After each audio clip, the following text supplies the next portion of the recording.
சத்தியத்தை அறிந்த எத்தனையோ பரிசுத்தவான்கள் இந்த பூமியில இருக்காங்க. ஓகே. நம்ம எல்லாருமே சொல்ல முடியாது. எவ்வளோ பேர் தியாகம் பண்ணி நம்ம அந்த நிச்சயமா. இந்த மலைவாழ் பகுதியில ஊழியம் செய்யற ஊழியக்காரங்களாம் எனக்கு சில பேர் பழக்கம். அவங்களுடைய காரியங்கள்லாம் கேட்டீங்கன்னா ரத்த கண்ணீர் வந்துடும். அவ்வளவு கஷ்டப்பட்டு இன்னமும் கர்த்தரோட வார்த்தைகளை யாராவது ஒருத்தர் மனம் திரும்ப மாட்டானா, யாராவது ஒருத்தர் ஏற்றுக்கொள்ள மாட்டானான்ட்டு அவங்க எப்படி எத்தனை கிலோமீட்டர் நடந்து போய் கிராமங்கள்ல ஊழியம், எத்தனை மலைப்பகுதி, காடுகள், வனவிலங்குகள், உயிருக்கு ஆபத்தான சூழ்நிலை. ஏன் அவங்களாம் இறங்கி வந்து பட்டணத்துல அழகா நடத்திட்டு போனாங்கன்னா சுகபோகமா வரலாமே. அப்ப இவங்களை கம்பேர் பண்ணும்போது அவங்க எங்க நிக்கிறாங்க பாருங்க. இதெல்லாம் வெறுத்துதான் அவங்க எல்லாம் அந்த பக்கம் போயிருக்காங்க. அப்ப தேவன் எங்க இருக்கிறாரு? அப்ப ஏன் இவங்களுக்கு இந்த வசனங்கள் புடிபடலை அப்படின்னு சொன்னா, இவங்க வந்து இந்த சாட்சியாகமத்தையும் வேதாகமத்தையும் ஒப்பிட்டு பார்க்கிற அந்த அவயவங்கள் அவங்களுக்கு இல்லை. அந்த அறிவு அந்த இடத்துல அவங்களுக்கு ஒர்க் ஆகல. ஏன் அப்படின்னா இந்த ரெண்டையுமே கம்பேர் பண்ணி பார்க்கணும். இப்ப பாருங்க, சில விஷயங்கள் பாக்குறாங்க. பழைய உடன்படிக்கையும் ரத்தத்தினாலதான் மீட்கப்பட்டது. நிச்சயமா இல்லையா? கண்டிப்பா. ரத்தம் தான் வேற. அது ஆட்டு ரத்தமோ மாட்டு ரத்தமோ ரத்தம் தான் வேற. ஆனா ரத்தத்தினாலதான் அன்னைக்கு மீட்பு. புதிய உடன்படிக்கையிலையும் ரத்தத்தினால மீட்பு. ஆனா இந்த ரத்தம் மகா பரிசுத்தமான ஒரு ரத்தம். ஆனா அன்னைக்கு தேவ ஆட்டுக்குட்டி ஒருத்தர் வருவாரு, அதனால அங்க ஒரு ஆட்டுக்குட்டி அடிக்கப்பட்டது. கண்டிப்பா. இது தேவ ஆட்டுக்குட்டி வந்து நிஜம், அங்க வந்து நிழல் ஆட்டுக்குட்டி. கம்பாரிசன் இது ஒப்பிட்டு பார்க்கும்போது உங்களுக்கு தெரியும். இப்ப நிஜம் எது நிழல் எதுன்னு தெரியுது. அப்ப இங்க வந்து நீங்க தசம பாகம் 10ல் 1 கட்டாயமா நீ சபை கொண்டு வரணும் அப்படின்னு பிரசங்கிக்கிறது வந்து நிழல். நீ தாராளமா நீ செய்யணும், அது நீ சபைக்கு தான் கொண்டு வரணும்னு கிடையாது. நீ லிஸ்ட் போட்டு இல்லாதவங்களுக்கு எல்லாம் லிஸ்ட் போட்டு உன்னால முடிஞ்சதை செஞ்சு அவங்களுக்கு சத்தியத்தை சொல்லி கொண்டு போன்றது வந்து நிஜம்.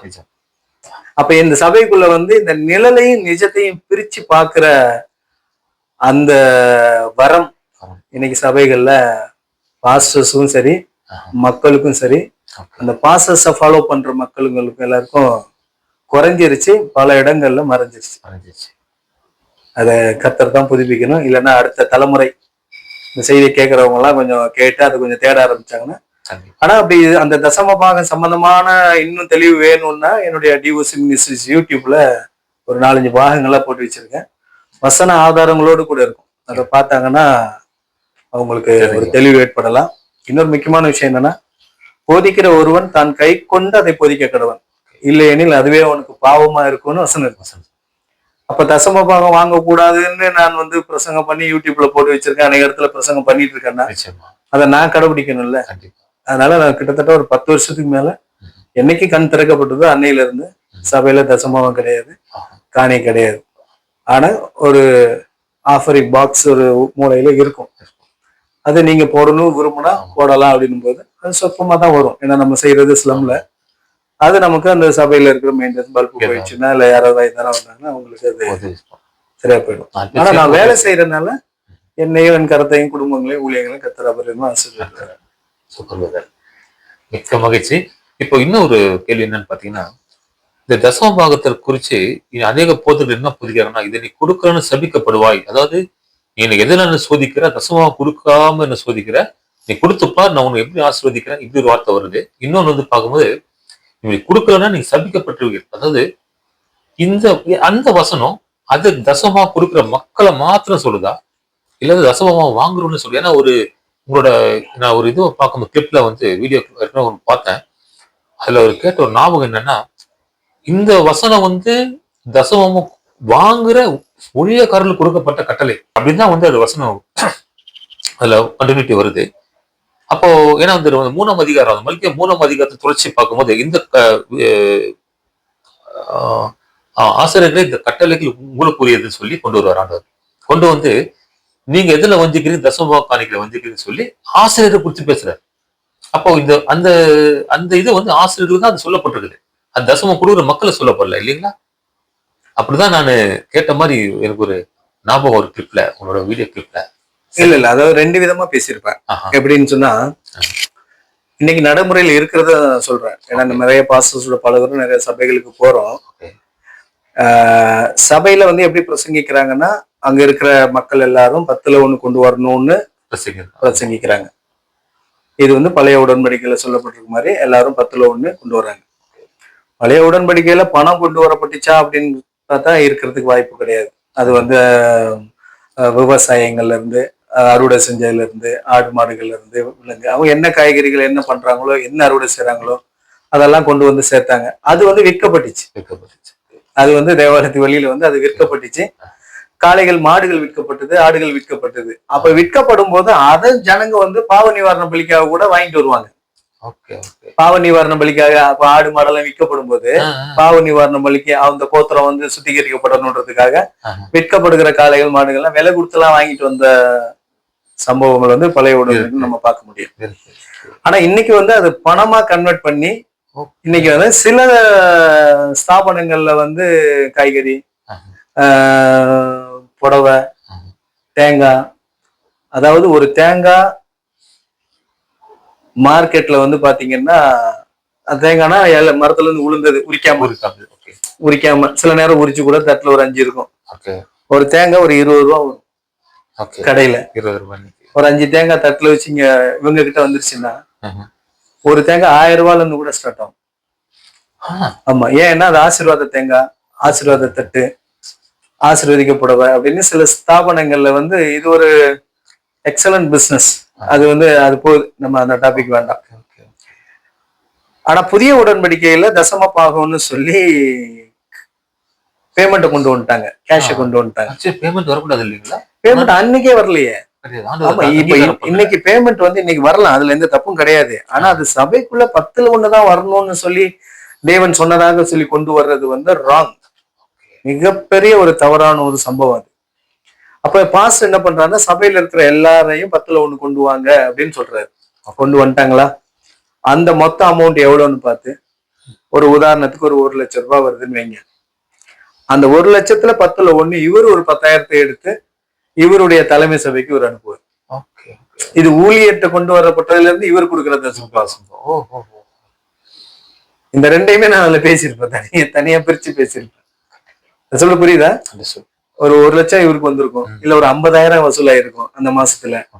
அப்ப 50,000 வந்திருந்ததுன்னா 10ல் 1 பாக 5,000 ரூபாய் இவர் தலைமை சபைக்கும் அல்லது வந்து ஏதோ ஒரு காரியத்துக்கு செலவு பண்ணுவாரு. மீது 45,000 இவர் வந்து என்ன பண்ணுவாரு, குடும்பத்துக்கு பயன்படுத்துவாரு. சிலர் அதுல சபையில கூட சில தேவைகள் இருந்ததுன்னா அதை பயன்படுத்துறாங்க. அதுக்கு நீங்க நேரடியாவே உங்க தேவைகள் என்னன்னு சொல்லி நீங்க மக்கள்கிட்ட வாங்கிடலாம். எனக்கு இவ்வளவுதான் தேவை இருக்கு. நியாயமான கேள்வி இது. புரியுதா? ஆண்டவர் பேரை பயன்படுத்தி தசமான்னு சொல்லி நீங்க உடன்படிக்கை இங்க வந்து அந்த மாதிரி இருக்குன்னு நீங்க காமிக்க வேண்டாம். அது வந்து தேவ தூஷணமா மாறுது இல்ல, சொல்லாதது செய்யறோம் இல்லைங்க. அதுக்கு நீங்க என்ன பண்ணணும்னா, எனக்கு ஒரு மாசத்துக்கு இவ்வளவு தேவைகள் இருக்கு, இந்த தேவைகளை நீங்க பொறுப்படுத்துங்க, இந்த வேலைக்கு இதை எடுத்துங்க அப்படின்னு சொல்லிட்டு இவர் ஒரு வேலையை பார்க்கலாம். பண்ணும்போது அது வந்து நீதியா இருக்கும், தேவன் பார்வையில் அருமையா இருக்கும். கர்த்தரை மிஞ்சி உங்களுக்கு யாரு எவ்வளவு செஞ்சிட போற? புரியுதா? கர்த்தரை மிஞ்சி என்ன செஞ்சிட முடியும்? நீங்க தேவனை சார்ந்து இருந்தீங்கன்னா உங்களுக்கு 1 லட்சம் ரூபாய் இல்ல 5 லட்சம் ரூபாய் கூட தேவன் உதவி செய்வார். வீடு இல்லைன்னா உங்களுக்கு வீடை கொடுப்பாரு. உங்களுக்கு என்ன தேவை எல்லாத்தையும் கர்த்தர் செய்வார், அவரே சார்ந்து இருந்தா. ஏன்னா அவருக்கு தெரியும் இல்ல, என்னையே சார்ந்திருக்கான். அப்ப இந்த மரத்துக்கு நான் தான் தண்ணி ஊற்றணும், இந்த மரத்துக்கு நான் தான் உரம் போடணும்னு. அப்ப அது தேவனோட பார்வையில நீதியா இருக்கும். நம்ம அதுக்கு இங்க உடன்படிக்கை மாத்தக்கூடாது. அப்ப இவர் வர்ற கலெக்ஷன்ல இவர் வந்து 10ல் 1 செலவு கொடுக்குறாரு, இவர் ஜனங்க கிட்ட 10ல் 1 வாங்குறாங்க. இது ஒரு சப்ஜெக்ட், இது ஒரு சப்ஜெக்டா நீங்க இந்த சபைகள்ல இன்னைக்கு வந்து செயல்பட்டுக்கிட்டு இருக்கு. பட் இதுக்கு காரணம் வந்து தசம பாகத்தினுடைய தேவன் கொடுத்த அந்த உடன்படிக்கைகளை இவங்க கூர்ந்து கவனிக்காததுதான் காரணம். கவனிக்காததுதான். ஏன் அப்படின்னா, இந்த 10ல் 1 அப்படின்றத வந்து ஏன் ஒரு 10ல் 2ன்னு கூட சொல்லியிருக்கலாம்ல. சொல்லியிருக்கலாம். ஏன் 10ல் 1ன்னு ஏன் கரெக்டா நோட் பண்ணாரு? 10ல் 4 10ல் 4ன்னு கூட சொல்லியிருக்கலாம். ஏன் அன்னைக்கு வந்து 10ல் 1ன்னாரு? இப்போ அந்த 10 எது, அந்த 10ல் எது 1? இதெல்லாம் வந்து தியானிக்கணும்ல, தேடி பார்க்கணும்ல. ஏன் 10ல் 1ன்னு ஏன் மென்ஷன் பண்ணாங்க அப்படின்ட்டு, 10ல் 1 பங்கைன்னு சொல்லி அப்படின்னு நாங்க தேடும்போதுதான் அதுக்கு தேவன் வெளிப்படுத்தினாரு. அதை நம்ம சத்தியங்களை வந்து பல இடத்துல சொல்லிட்டு இருக்கோம், யூடியூப்லயும் பதிவு பண்ணி வச்சிருக்கோம். கேட்கறவங்க அதை பார்க்கணும்னா நிச்சயமா ஒரு ஆவிக்குரிய பெரிய வெளிப்பாடு நிச்சயமா கிடைக்கும். இப்போ பிரதர் என்னன்னா, நான் கூட அந்த கிளிப்ல பார்த்திருக்கேன். அதுல வந்து நீங்க ஒரு தெளிவா ஒரு காரியம் சொல்றீங்க. என்னன்னா, ஒட்டு மொத்தமா இந்த தசம பாகமும் அந்த பலி சொல்லி முடிக்கிறீங்க அழகா. அப்போ இயேசு கிறிஸ்துவானவர் தனியா பலி கொடுத்து முடிச்சிட்ட பிற்பாடு இந்த பலி இருக்க வேண்டிய அவசியம் இல்லை இல்லையா? அப்ப இந்த பலி மாறுது, முடிஞ்சிச்சு. அப்போ ஒருத்தர் திருப்பியும் அந்த தேவன் தானே மறித்தாரு, நியாயப்பிரமாணத்துக்கு மறித்து தன்னை நம்மளை மீட்டுட்டாருன்னு சொல்லி நம்ம ஒப்பு கொடுத்து திரும்ப நியாயப்பிரமாணத்துல ஒருத்தர் போறாங்கன்னா, அப்போ தேவனோட கிறிஸ்துவ மரணத்தை அவமதிக்கிற மாதிரி தானே இருக்கு. 100% நல்ல ஒரு எக்ஸலண்டான ஒரு கேள்வி. பவுல் எழுதுறாரு, நியாயப்பிரமாணத்தின் கிரியைக்காரர்கள் யாவரும் சாபத்திற்கு உட்பட்டிருக்கிறார்கள். அதாவது இவங்க சாபத்துக்கு உட்பட்டு மக்களை விசுவாசிகள் யாவரும் இவங்க சொல்றாங்க. எப்படி? யாவரும் ம்.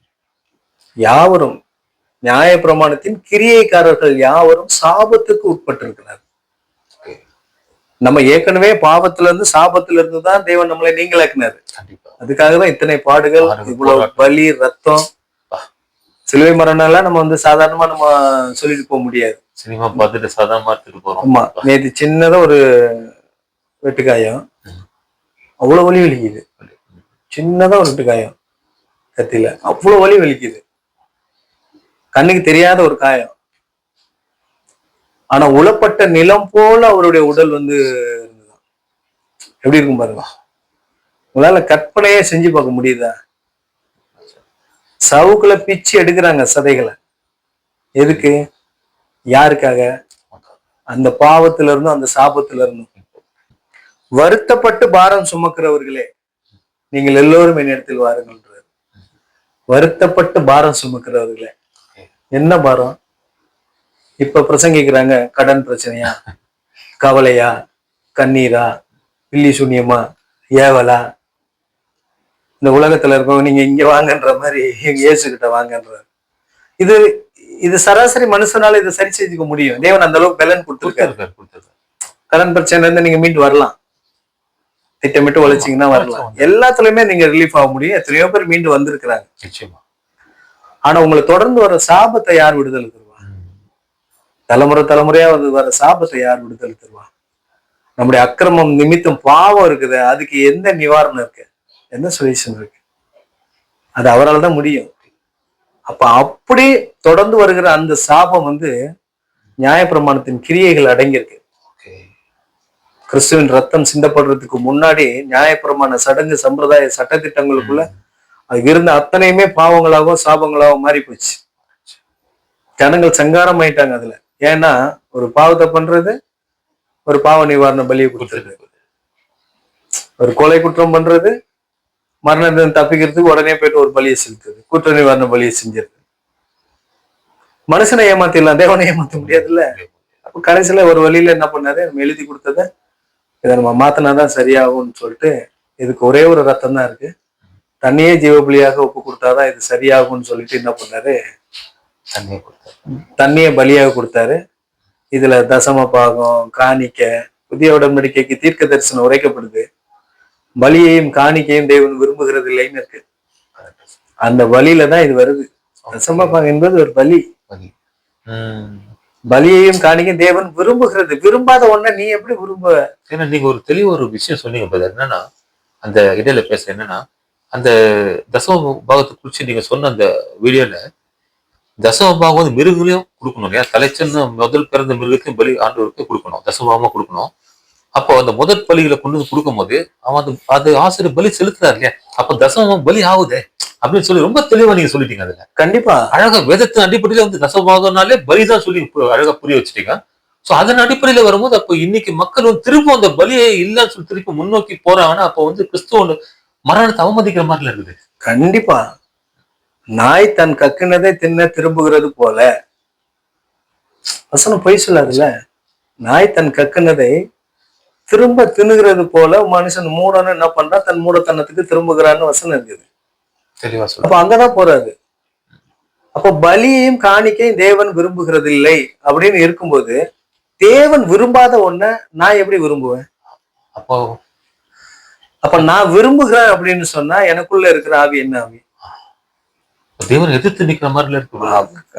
கண்டிப்பா 100%. பாவம் செய்யறது வேற, 100%. பாவிகளுக்கு தேவன் கிருபையா இருக்கிறார். 100% தேவனை எதிர்த்து தான் நிக்கிறாங்க. 100% தேவனை எதிர்த்து தான் நிக்கிறாங்க. எதிர்த்துதான் நிக்கிறாங்க. ஒருவேளை இந்த வீடியோ பார்த்துட்டு மக்கள் அநேக திருந்த சரி பண்ண வாய்ப்பு இருக்குல்ல? சரி பண்ணியே ஆகணும். சரி பண்ணியே பாவத்திலிருந்து மீட்டு கொண்டு வரணும். சரி பண்ணியே ஆகணும். நல்ல கவனிங்க. நம்ம ஊர் சட்டத்தின்படி எனக்கு தெரிஞ்சு உலக சட்டத்தின்படியே வச்சுங்களேன், தப்பு செய்கிறத விட உடந்தையா இருக்கவனுக்கும் தண்டனை அதிகம். தப்பு செஞ்சவனை விட தூண்டுதலா இருந்தவன் உடனே இருந்தவங்களுக்கு தண்டனை அதிகம் உலக சட்டத்துல. அப்போ ஒரு ஊழியக்காரர் வந்து இப்படி பிரசங்கிக்கிறாரு, ஒரு தசமாவும் கொடுக்கலன்னா பாவம் குடும்பத்துல சாபம் வரும் அப்படின்னு ஒரு பிரசங்கிக்கிறாருன்னா அதை கேட்டு நீ பயந்து நடுங்கி கொண்டு போய் நீ கொடுக்குறன்னா உடந்தையா இருக்கிற நீ. பலியே காணிக்கையும் தேவன் விரும்புகிறது இல்லைன்னு சொல்லும் போது இல்ல நாங்க கொடுப்போம், பலியை செலுத்துவோம், இதை செலுத்துவோம், மரணத்தை அவமதிக்கிற மாதிரி. ஆமா அவமதிக்கிற. அப்ப என்ன ஆகும்? ரெண்டு பேருமே வந்து போக்கு சொல்ல இடம் கிடையாது, போக்கு சொல்ல இடம் கிடையாது. அப்ப தசம பாகம் என்பது பலியையும் காணிக்கையும் தேவன் வந்து விரும்புகிறது கிடையாது. அது அவருடைய சிலுவை பாடுகளோடு கூட அது நிறைவு பெற்றது. இப்ப இங்க நம்ம சொத்து சேர்க்கை வைக்கிறதுல கவனம் செலுத்துறதை விட நம்ம வாழ்றதுக்கு தேவையானதெல்லாம் கர்த்தர் கொடுக்குறாரு. அதுல இருந்து கிறிஸ்துவின் உபதேசங்களை பிரசங்கிச்சுட்டு நம்மளால முடிஞ்ச நல்லதை செஞ்சுட்டு போய்கிட்டே இருக்கு. முடிவு வரும்போது பரலோக ராஜ்யம் மிகுந்த மகிழ்ச்சியா நம்மளை வரவேற்றிருக்கும். இதுதான் கிறிஸ்துவின் உபதேசம். அதனால தசம பாகன்றது வந்து ஒரு பலி தான். அது கொடுக்கலன்னா வியாதி வந்துடும், நோய் வந்துடும், சாபம் வந்துடும்னு பிரசங்கிக்கிறவங்களுக்கு தான் அது முதல்ல வரும். பொய்யினால அவங்க பொருளை சம்பாதிக்க பாக்குறாங்க, அவங்களுக்கு தான் ஃபர்ஸ்ட் வரும். அதுக்கப்புறம் தான் மக்களும் அதுல மதிக்கப்படும். ஆனா எப்படியா இருந்தாலும் உடனே அவங்க இருக்காங்க. அது எவ்வளவு சீக்கிரம் அதுல இருந்து மீண்டு வர்றாங்களோ அவ்வளவு சீக்கிரம் நல்லது. ஆனா மீண்டு வந்துட்டாங்கன்னா இந்த குடும்பம் அபரிதமா ஆசீர்வதிக்கும். இப்போ ஐயா, இப்போ இதெல்லாம் வச்சு பார்க்கும்போது ஒரு சில இடத்துல மக்கள் பார்த்தீங்கன்னா கிறிஸ்துவிட்டு வரத்துக்கு தயங்குறாங்கன்னா அவங்க வந்து வறுமையில இருக்கிற மக்களா இருப்பாங்க. அவங்களால வந்து அவங்க வந்து அதில் காணிக்க கொடுக்கணுமோ கொடுத்தாகணுமோ அப்படின்ற ஒரு பயம் இருக்கு எல்லாருக்குமே. ஸோ இது ஒரு காரணம். இந்த ரசமாகன்ற ஒரு விஷயங்கள் ஒரு முக்கிய காரணமா இருக்கு. அது ஒண்ணு. இன்னொன்னு, ஒரு ஊழியத்தின் பாதையில் நம்ம போய் ஆத்ம ஆதாயப்படுத்தி கிறிஸ்துவ அறிவிக்கலாம், சுவிசேஷ அறிவிக்கலாம் சொல்லி நம்ம கிராமத்துக்கு போனாக்கோ அங்க ஒரு கிராமத்துல இருக்கிற சபைகள் தடை செய்யறாங்க. இந்த மாதிரி ஊழியம் செய்யறதுக்கு தடையா செய்யறாங்க. காரணம்னா இந்த மாதிரி கிறிஸ்துவ மதத்தின் கோட்பாடுகள் இருப்பதனால் இந்த தடைகள் செய்யப்படுகிறது. இதை அங்க இருக்கிற கிறிஸ்தவ மக்களும், அதாவது அந்த கிராம மக்களும் அதை உணர்றாங்க. அவங்களே தெரியுது இது வந்து தவறு அப்படின்னு சொல்லி புரிஞ்சு கொள்றாங்க. ஆனாலும் அவங்க கிட்ட இருக்கிற அந்த ஒரு ஈர்ப்பு, அதாவது ஒரு சபை வச்சிருக்காரு போதகர், ஒரு ஒரு பெரிய ஒரு பில்டிங் கட்டியிருக்காரு, அவர்கிட்ட கார்ல வராரு, நிறைய ஜனங்க இருக்காங்க போது அவரை பார்த்து மக்கள் அவங்களை அறியாமல் ஒரு அட்ராக்ஷன், அதாவது ஒரு ஈர்ப்பு சக்தியில மாட்டிக்கிட்டு சரியான சக்தி சொன்னாலும் அவங்க மனசு ஏற்றுக்கொண்டாலும் பட் அவங்க வந்து மீண்டும் வர முடியாம அந்த கோட்பாடுலேயே தான் போறாங்கன்ற மாதிரி நான் அனுபவத்துல கொஞ்சம் கடந்து வந்திருக்கேன். நீங்க கேட்கிற இந்த கேள்விக்கு வந்து 2 உண்மை சம்பவங்கள் என்னுடைய ஊழியத்துல நடந்தது. ஓகே. ஒரு முறை சுவிசேஷ ஊழியம் தெருவா பிரசங்கம் பண்ணிட்டு இருக்கும்போது தொடர்ச்சியா பண்ணிட்டே இருப்போம், வாரம் பண்ணிட்டே இருக்கும்போது ஒரு அம்மா வந்து எப்பவுமே ஜெபம் பண்ணுவாங்க. அப்ப நான் கூப்பிடுவேன், சபைக்கு கூப்பிடுவேன். அவங்க ஒரு கிறிஸ்துவ ஃபேமிலி தான். கூப்பிடும்போது ஏமா சபைக்கு வர வேண்டியதானம்மா வந்து 2-3 வாரம் தயங்கிட்டே இருந்தவங்க திரும்ப திரும்ப நான் கேட்கும்போது உண்மையை சொல்லிட்டாங்க. என் கையில காசு இல்லையா, வந்தா காணிக்கு போடணும், கையில காசு இல்லை அப்படின்னு. பிரச்சனையே இல்லைம்மா, நீங்க வர வேண்டியதானம்மா அப்படின்னா. அப்புறம் அவங்க சொல்றாங்க, இல்ல நாங்க ஏற்கனவே சபைக்கு போயிட்டு இருந்தோம், கையில காசு இல்லை, காணிக்கு போடுறவங்க சில்லறை போட்ட சவுண்டு கேட்கும்ல, அதனால சவுண்டு எல்லாம் வரக்கூடாது, சவுண்டு வராம இருக்க நோட்டா போடுங்க அப்படின்னு சொல்லிட்டு பேசினாரு. என்கிட்ட எதுவுமே இல்லை, அது வந்து நான் ஒரு மாதிரி ஆயிடுச்சு எனக்கு, நான் போகல அப்படின்னாங்க. ரொம்ப வருத்தமான ஒரு சம்பவம் தான். இதை பார்க்கும்போது ஆண்டவர் ரத்தத்தை விற்கிற மாதிரி இருக்குது. நிறைய இது வந்து ஒரு பெரிய பிசினஸே இருக்கு. அந்த அம்மா சொல்லும் போதே நான் நொறுங்கி போச்சு அந்த மனசே. இல்லமா என் சபையில நீங்க காணிக்கின்ற சப்ஜெக்டே கிடையாது, இந்த காணிக்க பாடல் அந்த சப்ஜெக்டே கிடையாது. செய்தி முடிஞ்ச உடனே ஜெபம் பண்ணி முடிஞ்சு கிளம்பி போயிட்டே இருப்போம். வராங்க, சபைக்கு வராங்க. அப்போ சபைக்கு வந்து அந்த காணிக்க தசமபாகம் கொடுக்கணும், ஜனங்க இல்லாத ஒரு மனநிலைமை இருந்தா என்ன ஆகும்னு ஒரு கேள்வி கேட்டீங்களே, அதுக்கு சொல்றேன். இந்த மாதிரி ஒரு அம்மா இருந்தாங்க. ரொம்ப அவங்க சொன்னப்போ எனக்கு அவ்வளவு வேதனையா இருந்தது. நீங்க சொன்னோடனே எனக்கு அதுதான் ஞாபகத்துக்கு வந்தது. இது ஒரு சம்பவம். இன்னொன்னு வந்து பாத்தீங்கன்னா, இந்த கிராமங்கள்ல எல்லாம் போய் நம்ம ஊழியம் பண்ணும்போது அந்த கிராமத்துல இருக்கிற பாஸ்டர்ஸ் தான் நம்ம கூப்பிட்டு அந்த கிராமங்கள்லாம் ஊழியம் பண்ணி அங்க யாராவது வந்தாங்கன்னா மனம் திரும்பி வராங்க அப்படின்னா அந்த அவர் கையில அந்த பொறுப்பை கொடுத்துட்டு வந்துடும். அந்த மாதிரி வந்திருக்காங்க பாருங்க அப்படின்னு சொல்லிட்டு. ஓகே.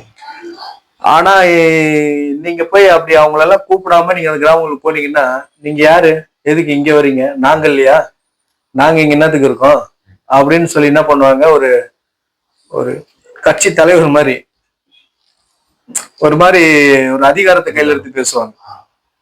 இதுவும் வேதத்துக்கு முரண்பானதான், 100% முரணானது. ஒரு சபைக்கு போகும்போது ஒரு பாஸ் வந்து தசம பாகத்தை குறித்து நீங்க செய்தி எடுங்க அப்படின்னு என்கிட்ட சொல்றாரு. எடுத்துட்டா போச்சு அப்படின்னு சொல்லிட்டு நான் என்ன பண்ணேன், 10ல் 1 தசம பாகம்லாம் வேண்டாம், புதிய உடன்படிக்கையில தசம பாகத்தின்படி சபைக்கு மாத்திரம் கிடையாது, ஊழியக்காரருக்கும் கொஞ்சம் கொடுங்க, எல்லாத்தையும் இங்க கொண்டு வரணும்னு சட்டம் எங்கேயும் எழுதி வைக்கப்படல. நீங்க எவ்வளவு எல்லாம் கஷ்டப்படுறாங்களோ அந்த மாதிரி மக்களை தேர்வு செஞ்சு அவங்களுக்கு எல்லாம் சத்தியத்தை சொல்லி அவங்களுக்கு தேவையானதை வாங்கி கொடுத்து, ஒருவேளை எவ்வளவு நோய் வாய்ப்பட்டு கிடக்குறாங்க, அவங்களுக்கு ஏதாவது உதவி செய்ய முடிஞ்சா உதவி செஞ்சு அந்த ஆத்துமாக்களை மீட்டெடுக்க பாருங்க அப்படின்னு அந்த சபையில வந்து ஒரு பெரிய எதிர்ப்பே கிளம்பிச்சு. சபை மக்கள் மத்தியில இல்ல, என்ன கூப்பிட்ட பாஸ்டர்ஸ். அப்புறம் கடைசியில அந்த சபையில இருந்து 3 ஊழியக்காரங்க எழுப்புனாங்க. அதுக்கப்புறம் அந்த அந்த செய்தியை கேட்டதுக்கு அப்புறம் 3 ஊழியக்காரங்க, 3 வாலிபர்கள் தங்களை ஒப்பு கொடுத்து இப்ப 3 ஏரியாவில் அவங்க ஊழியத்தை நடத்திட்டு இருக்காங்க. இப்ப அந்த சபைக்கு அவங்க போகல, ஆனா அவங்க கண்கள் திறக்கப்பட்டு பல ஆயிரங்கள் அவங்க கொடுத்துக்கிட்டு இருக்காங்க ரொம்ப வருஷமா. அப்ப அதை எண்ணி அந்த கிராமங்கள்ல போய் பல மக்களுங்களுக்கு உதவி செஞ்சு அந்த மக்கள் மத்தியில அவங்க வந்து ஊழியத்தை நடத்துறாங்க. ஒவ்வொரு சபையிலையும் 25 பேர் 30 பேருக்கு மேல இருக்காங்க, 3 சபை. அப்ப ஒருத்தரே தன்னை கண்ட்ரோல் பண்ணி வச்சிருந்தாரு பாருங்க, நான் மட்டும்தான் இந்த ஏரியா கிங், இந்த ஏரியா வந்து நான் தான் பாத்துக்கணும், இந்த ஏரியாவில் நான் மட்டும்தான் அப்படின்னு. அங்க இருந்து தேவன் வந்து பிரிச்சு விடுறாரு ஆட்களை, இப்போ பல இடங்களுக்கு போங்க அப்படின்ட்டு. அப்ப சத்தியத்தை சொன்ன உடனே சத்தியம் அங்க வேலை செய்யும். அப்போ ஒரு ஏரியான்னா, நீங்க இந்த 2வது கேட்ட கேள்விக்கு எனக்கு இது ஞாபகத்துக்கு வந்தது. இந்த மாதிரி ஒரு சம்பவம், ஒரு ஏரியான்னா அவங்கதான் வச்சிருப்பாங்க, வேற யாரையும் விடக்கூடாது, ஞானஸ்தானம் கூட கொடுக்க கூடாதுன்னு, நம்ம போய் யாருக்கும் ஞானஸ்தானம் கொடுக்க கூடாது. அதனால வந்து இது அவங்களுடைய சுய கற்பனைகள், இதெல்லாம் தேவனுடைய இதெல்லாம் அவங்களோட சுயநீதியில போகுது. அதனால இதுக்கும் எப்படி பதில் சொல்லுவாங்கன்றது கர்த்தருடைய கருத்துல தான் இருக்கு. ஆனா திருமணால் வழிய புதுப்பிக்கப்படாத கூடாத காரியம்.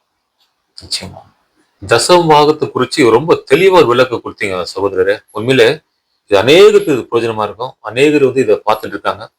அவங்க பார்க்குற அனைவருக்கும் நாங்க சொல்வது என்னன்னா, தயவு செய்து நம்ம வேதத்தை திறந்து தியானித்து அநேக காரியங்களை தெரிந்து கொள்ள முடியும். ஏன்னா வேதத்துல வந்து மறைக்கப்பட்டிருக்கிற மறைப்பொருள்லாம் வந்து வெளியரங்கமா கொடுக்குற காலம் வந்திருக்கிறது. தேவன் எல்லாருக்கும் வெளிப்படுத்துறாரு. ஏன்னா மாம்சமான யாவரும் நம்ம ஆவியை கொடுத்துருக்காரு, அவர் சுத்தமான ஆவியை கொடுத்துருக்காரு. நம்ம அதை கொண்டு நம்ம மேலும் மேலும் நம்ம வந்து வேதத்தில் தியானித்து அநேக காரியங்களை தெரிந்து கொள்ள வேண்டும். மேலும் நீங்கள் தசம பாகத்து குறித்தோ அநேக காரியங்களை குறித்து தெரிந்து கொள்ள வேண்டும் என்றால், நம்முடைய சகோதரர் டிஓசி குழுவில் வந்து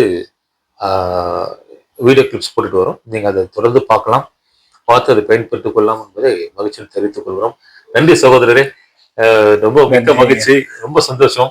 ரொம்ப டீப்பா போனோம். ஆனா இன்னும் நிறைய விஷயம் இருக்கு உங்ககிட்ட பேச வேண்டியது, ஆனா நேரம் பத்தாது, அதனால கொஞ்சம் சுருக்கிக்கலாம். அடுத்த முறை நம்ம பேசும்போது கொஞ்சம் சபைகள், தற்போதுள்ள சபையும் வேதத்தில் உள்ள சபைகளும் எப்படி இருக்க வேண்டும் என்பதை குறித்து நீங்க இன்னும் கொஞ்சம் வேதத்தின் அடிப்படையில சத்தியத்தின் வழியில கொஞ்சம் பிரசங்கம் பண்ணி மக்களுக்கு போதிச்சா நன்மையா இருக்கும் என்பதை ஒரு வேண்டுதலாக கேட்டுக்கொள்கிறேன். தசம பாகத்தை குறித்து நம்ம இன்னும் நிறைய பேச வேண்டிய காரியங்கள் இருக்கு. அடுத்தடுத்த காணொலியில நம்ம தொடர்ந்து பேசலாம். நீங்க சொன்னது போல சபைகள், இன்னைக்கு சபைனா என்ன, அன்னைக்கு சபை எப்படி இருந்தது, ஆலயம்னா என்ன, அன்னைக்கு ஆலயம் எது, இன்னைக்கு ஆலயம் எது, தேவன் வாசம் பண்ணுகிற ஸ்தலம் எது, தேவன் அன்னைக்கு வாசம் பண்ண மகா பரிசுத்த ஸ்தலம், இன்னைக்கு எந்த ஸ்தலத்துல வாசம் பண்றாரு, நிறைய காரியங்கள் இருக்கு. தொடர்ந்து பேசுவோம். நன்றி. நன்றி.